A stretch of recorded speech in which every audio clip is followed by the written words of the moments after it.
जी हाँ, नमस्कार। आप सभी का स्वागत है हमारे यूट्यूब चैनल एग्जाम नॉलेज। तो चलिए आज हम फिर पढ़ते हैं NCERT class 7 history chapter number 8।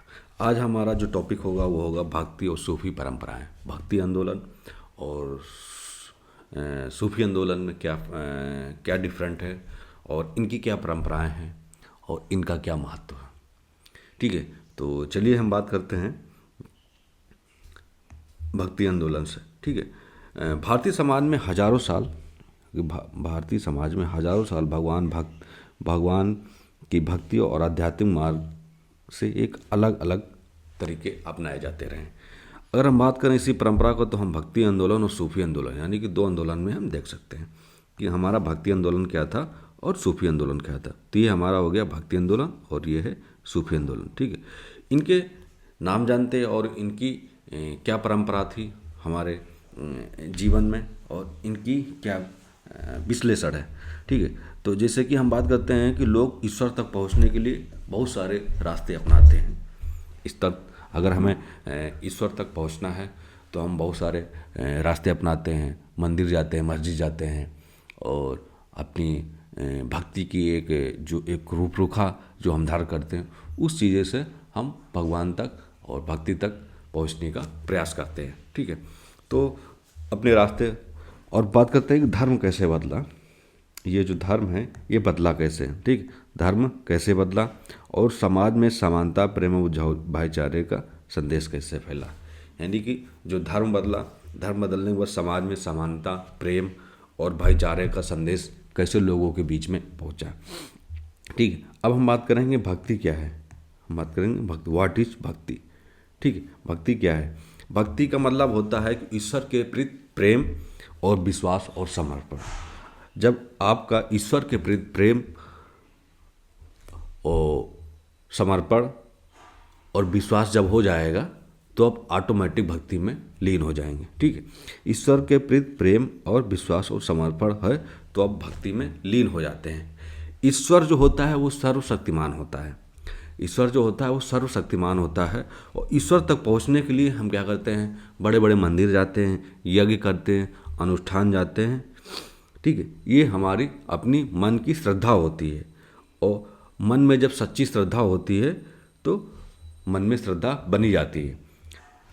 अब हम बात करते हैं क्या मन में श्रद्धा हो मंदिर जाने की, प्रेम करने की, भक्ति करने की, तो क्या हमें जात, भाषा और धर्म भी हमारे भक्ति के रास्ते में अड़चन का मार्ग बनती है? तो जी नहीं। जाति, भाषा और धर्म कुछ भी ईश्वर के रास्ते में बाधा नहीं बनती। सिर्फ आपके मन में श्रद्धा होनी चाहिए। ठीक है, यानी जात, भाषा, धर्म कुछ भी ईश्वर के रास्ते में बाधा नहीं बन सकती। ठीक, अब हम बात करते हैं भक्ति। प्रारंभिक जो भक्ति की जो परंपरा थी वो कैसे लोगों के मन में जिज्ञासा लाई, कैसे लोगों के अंदर विचार आया कि हमें भगवान के प्रति समर्पण और विश्वास और प्रेम रखना चाहिए।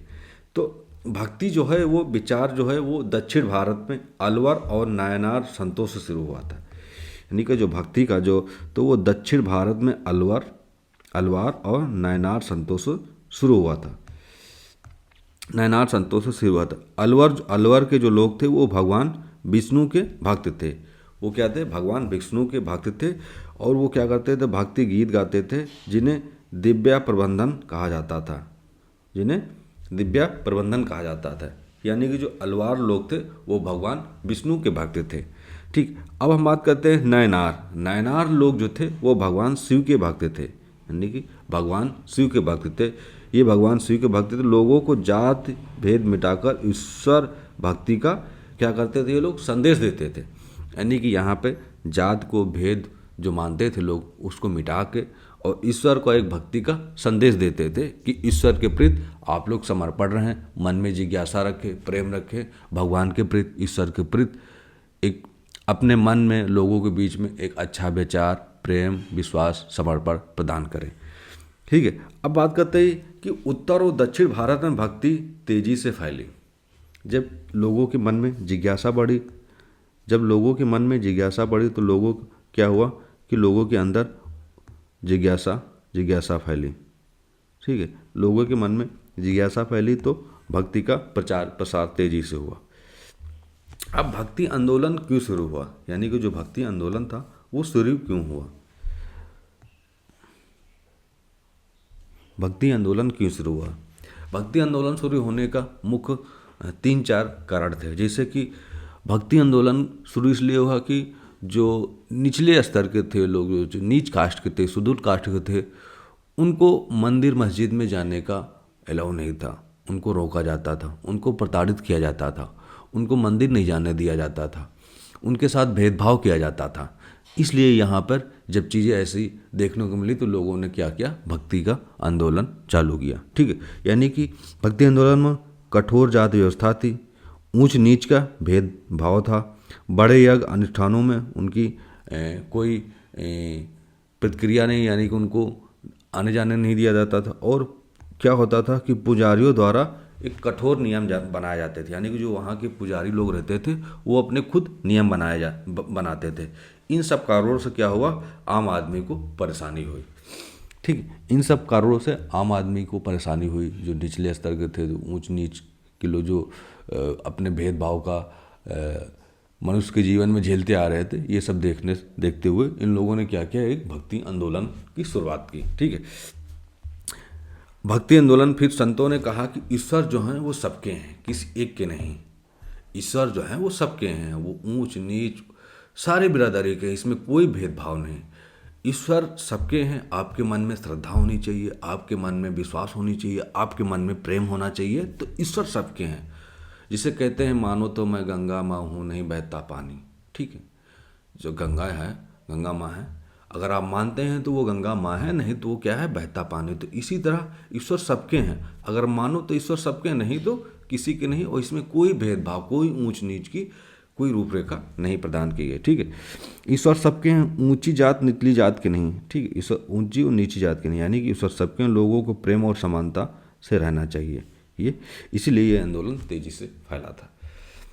अब बात करते हैं कि उत्तरी भारत का भक्ति आंदोलन क्यों चला, यानी कि जो उत्तर भारत में था वो भक्ति का आंदोलन क्यों। उत्तर भारत में भक्ति ने एक नया रूप लिया। कई महान संत हुए जिन्होंने समाज को एक नई दिशा दी। अब हम बात करते हैं प्रमुख भक्ति संत, यानी कि जो भक्ति संत थे वो कौन से प्रमुख भक्ति संत थे और उनकी क्या क्या अपनी दिनचर्या, क्या क्या रूपरेखा थी। ठीक है, तो हम शुरुआत करते हैं जैसे कि कबीरदास।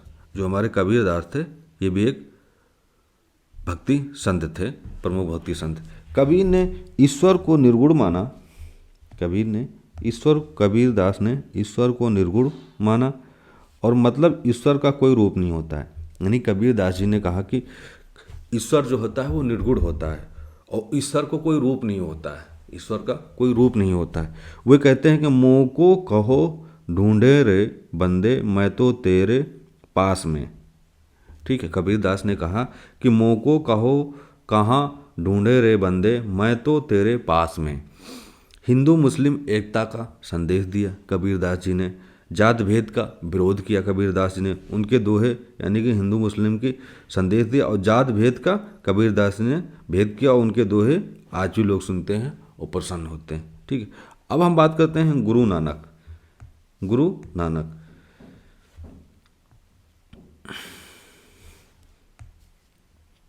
अगर हम गुरु नानक जी की बात करते हैं तो गुरु नानक जो थे वो सिख धर्म के संस्थापक थे। यानी जो सिख धर्म है हमारा, गुरु नानक सिख धर्म के संस्थापक थे। ठीक है, ईश्वर को एक माना जाता था सिख धर्म में, और यहाँ पे क्या था, एक ओंकार यानी कि ईश्वर को एक माना जाता था। परिश्रमी थे, ईमानदारी थे और दूसरों की सेवा करते थे। गुरु नानक ने लंगर और संगत की परंपरा शुरू की। आप जब सिख धर्म के जो मंदिर होते हैं, आप जब वहाँ जाएंगे तो देखेंगे वहाँ पे क्या होता है, लंगर का आयोजन चलता रहता है हमेशा। लंगर मतलब वहाँ पर जो भोजन की जो व्यवस्था है वो निःशुल्क रूप से सभी भक्तों को दिया जाता है, जिसमें कोई भेदभाव, जात, ऐसी कोई परंपरा वहाँ पे नहीं है। सबको एक समान माना जाता है। यानी जो गुरु नानक जी थे वो लंगर और संगत की परंपरा की शुरुआत की थी। ठीक है, सभी को समान समझते हैं। अब हम बात करते हैं मीराबाई की। जो मीराबाई थी वो कृष्ण की भक्त थी। जो मीरा थी वो कृष्ण की भक्त थी। कृष्ण भक्त में क्या होता था कि राजपूत परिवार के होते हुए भी मीरा जो थी वो राजपूत परिवार की थी और वो साधारण लोगों के बीच में रहती थी।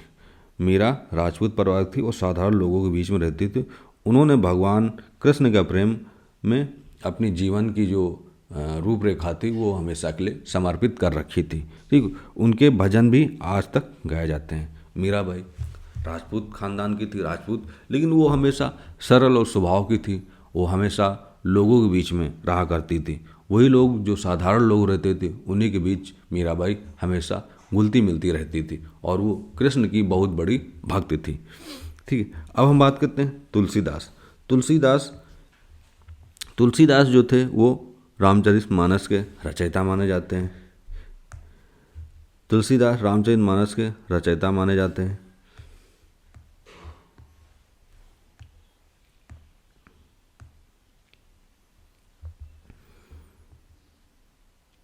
भगवान राम की भक्ति का संदेश पूरे उत्तर भारत में फैला हुआ।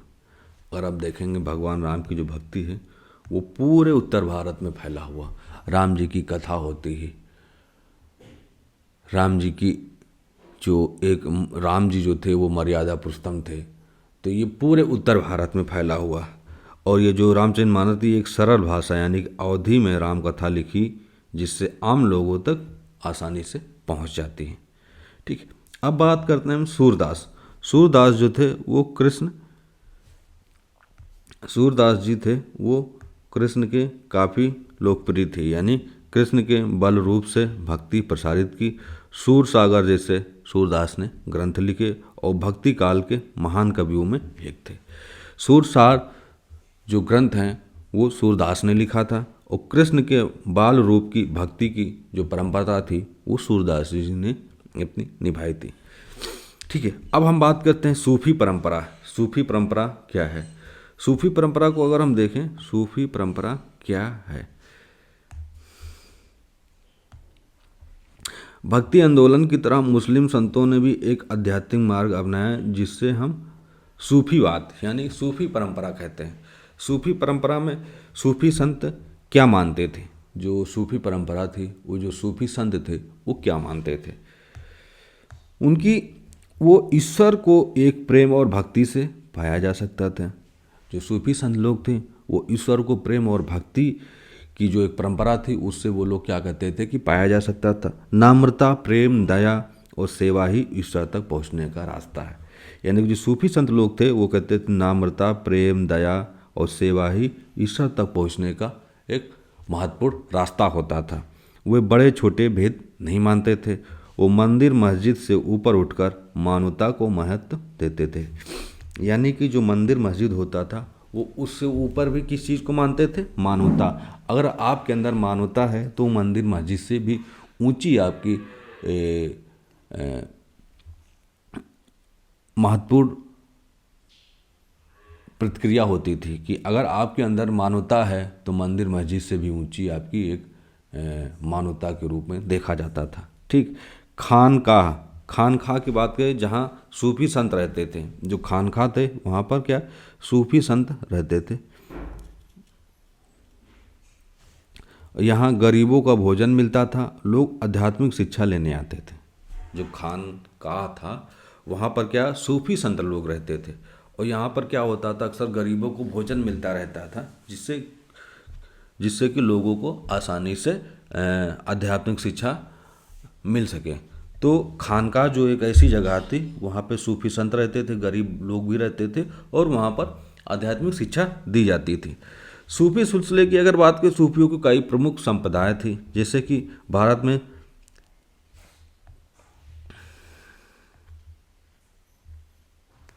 चिश्ती सिलसिला बात करते हैं। चिश्ती भारत में सबसे लोकप्रिय ख्वाजा मोइनुद्दीन चिश्ती अजमेर इसके प्रमुख संत थे। इनकी दरगाह पर हिंदू मुस्लिम धर्म के लोग आते थे। यानी कि जो सूफी संत थे इनकी जो दरगाह होती आज भी हिंदू मुस्लिम क्या करते हैं, हर धर्म के लोग दरगाह पर आते जाते हैं। ठीक, सुहरवर्दी जो सिलसिला था वो बड़े शहरों में सक्रिय था। यानी कि जो बड़े बड़े शहर थे वहाँ पर सक्रिय था और विद्वता और शिक्षा पर सुहरवर्दी जो लोग थे वो लोग क्या करते थे, जोर देते थे। और नक्शबंदी और कबीर पंथ, नक्शबंदी और कबीर पंथ में क्या अंतर था? सरल जीवन, ईमानदार और ध्यान का एक संदेश होता था। ये लोग क्या करते थे, नक्शबंदी और कबीर पंथ एक सरल जीवन, ईमानदारी और ध्यान का एक संदेश प्रकट करते थे। भक्ति और सूफी की क्या समानता थी?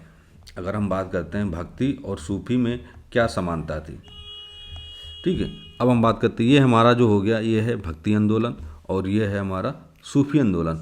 इसमें क्या समानता है? समानता की अगर हम बात करते हैं, देखते हैं तो समानता जैसे कि भक्ति आंदोलन ईश्वर को प्रेम और भक्ति से पाया जा सकता है, जात भेद हटाने का संदेश है। ईश्वर को प्रेम भक्ति से पाया जा सकता है और यहाँ जात भेद हटाने का संदेश है। सरल जीवन है और धार्मिक कटुता का विरोध है। यहाँ पर सरल जीवन है और धार्मिक कटुता का विरोध है। दोनों ने मिलकर भारतीय समाज को एक नया रूप दिया। यानी कि जो भक्ति आंदोलन है, सूफी आंदोलन है, दोनों ने मिलकर भारतीय समाज को एक नया रूप दिया। अगर हम बात करते हैं सूफी आंदोलन, सूफी आंदोलन की बात करें, ईश्वर को प्रेम, ध्यान और सेवा से पाया जा सकता है। ईश्वर को प्रेम, ध्यान और सेवा से पाया जा सकता है। समानता और भाईचारा है, दोनों सरल जीवन है। लेकिन यहाँ पर क्या है, कटुता का विरोध है। यहाँ धार्मिक कटुता का विरोध है और यहाँ पर क्या है, कटुता का विरोध है, ठीक है। अब हम बात करते हैं भक्ति सूफी परंपरा पर समाज का क्या प्रभाव पड़ा। यानी कि जो भक्ति और सूफी की जो समाज पर इसका जो आंदोलन हुआ था वो समाज पर क्या प्रभाव पड़ा। लोगों में क्या हुआ, आपसी प्रेम और भाईचारा बढ़ा। जब भक्ति आंदोलन और सूफी आंदोलन की जो परंपरा चली थी उससे लोगों के बीच में क्या सुझाव आया, क्या विचार आया, क्या बदलाव देखने को मिला, तो ठीक है। लोगों में आपसी प्रेम और भाईचारा बढ़ा। ऊंच नीच का भेद जो था वो कम हुआ। स्थानीय भाषा की बात जैसे अवधी, पंजाबी, ब्रज भाषा का विकास हुआ। यानी कि अवधी, पंजाबी, ब्रज भाषा का विकास हुआ। और संगीत जैसे कि भजन, कव्वाली का विकास हुआ। संगीत में अगर बात करते हैं भजन, कव्वाली, जो भजन था वो सूफी संत लोग करते रहते थे, भजन जो था वो भक्ति आंदोलन लोग करते रहते थे, और जो कव्वाली है वो सूफी संत लोग करते रहते थे। हिंदू मुस्लिम सांस्कृतिक मेल बढ़ा और धार्मिक सहिष्णुता देखने को मिली। अगर हम बात करते हैं कि धर्म का असली मतलब क्या है, धर्म का असली मतलब क्या है, धर्म का जो असली मतलब होता है वो होता है प्रेम, समानता और मानवता। यानी कि जो धर्म का असली मतलब होता है वो होता है प्रेम, लोगों में प्रेम, समानता, यानी कि लोगों के जो विचार हैं, जो अपने अपने कार्य हैं वो लोगों में समान दिखें, समानता, मानवता। एक मानवता जो चीज़ें होती लोगों में मानवता देखी जाती है कि आपके जो विचार, आपकी जो मानसिकता है उसमें लोगों के एक दूसरे के प्रति, मंदिर मस्जिद के प्रति आपकी मानवता कैसी, आपके विचार कैसे हैं। तो प्रेम, समानता और मानवता ही धर्म का असली मतलब होता है। कर्म कांड नहीं बल्कि मन की श्रद्धा जरूरी है। आप कर्म कांड ना रखिए, लेकिन आपका जो मन है, मन की श्रद्धा जरूरी है। आप कर्म मत करिए, कांड मत करिए, कर्म कांड ना करिए, लेकिन आपकी जो मन की जो श्रद्धा, आपके जो मन में विचार हैं वो सबसे अच्छे हैं। तो आपका सबसे अच्छी चीज़ यही है कि आपके अगर विचार अच्छे हैं तो आपके जो कर्म कांड हो वो भी अच्छे होंगे। अगर आपके मन के जो विचार हैं वो गंदे होंगे तो आप अच्छा काम नहीं कर पाएंगे, ठीक है। तो कर्म कांड नहीं बल्कि मन की जो श्रद्धा है वो ज़रूरी है कि आपकी जो मन की जो श्रद्धा है वो लोगों के प्रति, मंदिर मस्जिद के प्रति आपकी श्रद्धा कैसी है, आपके विचार कैसे हैं, ठीक है। तो समाज का विकास तभी होता है जब सभी समान हों और एक दूसरों का सम्मान करें। समाज का विकास तभी होता है जब सभी समान हो और एक दूसरे का सम्मान करें, तब क्या होता है, समाज का विकास होता है। समाज का विकास होगा तो हमारा और आपका सबका विकास होगा। यही है हमारा अध्याय 8 जो आज पूर्ण रूप से क्लास 7 की जो NCERT थी हिस्ट्री वो ख़त्म हुई, ठीक है। हमारा जो चैनल है एग्जाम नॉलेज, आप लोग प्लीज़ उसको लाइक करिए, सब्सक्राइब करिए और कमेंट करके बताइए कि कैसा लगा। फिर हम मिलेंगे नेक्स्ट टॉपिक के साथ। जय हिंद, जय भारत।